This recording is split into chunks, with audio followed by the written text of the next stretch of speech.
all is well. Let's take a look at this news clip. There are actually two. About the Alameda County Sheriff's deputy. Looks like it was a love affair that went wrong, married woman. So this will be part A, the actual news clip. And then I'll return in a separate video for part B, which will be the commentary. Check it out, fair use. Alameda County Sheriff's deputy was formally charged today with 2 counts of murder for allegedly killing a married couple in Dublin. Our crime reporter Henry Lee was in court today and joins us now with the new information in this case. Henry. Well, Heather, the gunshots were heard on a 911 call made by the husband as he was killed. And now the deputy's been charged with special circumstances murder. That means he could face life in prison without parole if he's convicted. Alameda County Sheriff's Deputy Devin Williams Jr., now a criminal defendant, charged with 2 counts of murder in the shooting deaths of a married couple in Dublin. A crime even more shocking because the alleged 24-year-old gunman had a promising future. He's a bright, caring, articulate individual, and it's a tragedy. Authorities say Williams shot and killed 57-year-old Benison Tran and his wife of 2 decades, Maria Tran, at the couple's home in Dublin. Both were shot in the head and neck. Investigators say Williams had been involved in a romantic relationship with Maria Tran, who was a nurse. Sources tell me the killings may have resulted from jealousy connected to a love triangle. Wow, 24 years old. He's just basically thrown his life away. There's the missus.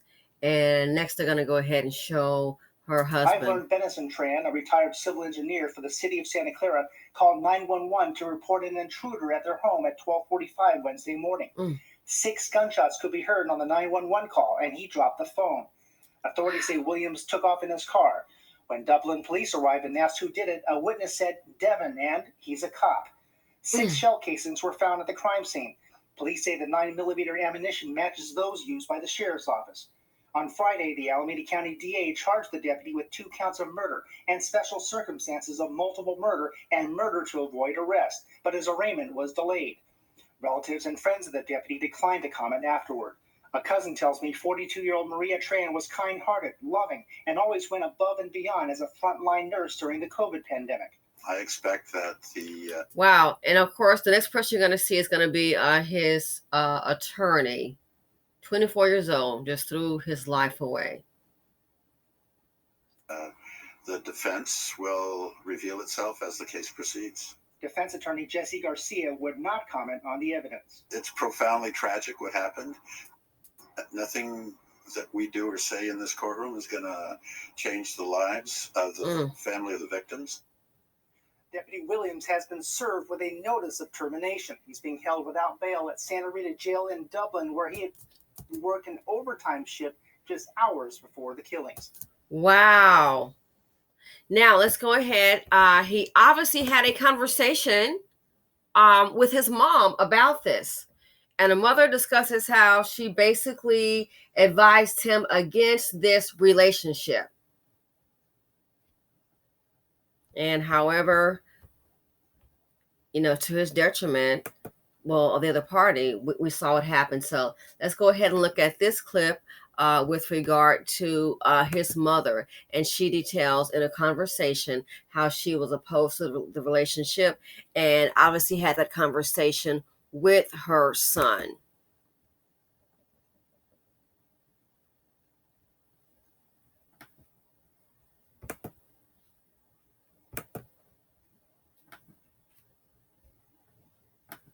Deaths of a married couple in Dublin. Our crime reporter Henry Lee spoke with the suspect's mother and joins us now from the Santa Rita Jail in Dublin with more. Henry.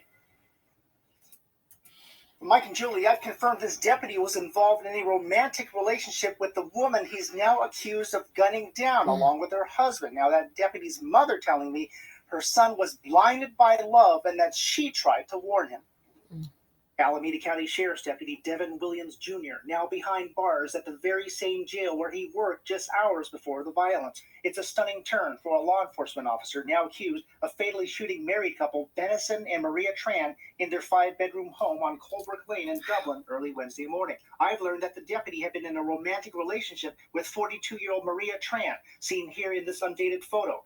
She was gunned down along with 57-year-old Benison Tran, her husband of 2 decades and a retired engineer for the city of Santa Clara. She told him she loved him. They were on a 10-day trip. By phone, the deputy's mother, Anitra Williams, told me her son had started a relationship with Maria Tran back in January. The two met at John George Psychiatric Hospital, where Tran worked as a nurse. Maria Tran represented herself as an unmarried woman. In fact, her exact words were she was a 35-year-old single parent who had been recently divorced. She says she urged her son to stay clear of her. Anitra Williams made clear violence is unacceptable. Bottom line is right now there's a young boy that's missing both his mother and father. I don't condone anything that happened. She says her son called her while driving in the Central Valley. I told him the cowardly thing to do would be to take your life. I talked to my son and told my son, tap into who I raised you to be. The deputy then spoke to the Dublin police chief and surrendered to CHP officers in Coalinga. Williams was a former Stockton police officer but failed his probationary period after a year. Our people are saying, did we miss something? Did we not do something right? Sheriff's Lieutenant Ray Kelly says no one was aware of the deputy's inner turmoil. Somewhere in the last several months of his life, some significant events happened that led up to this moment.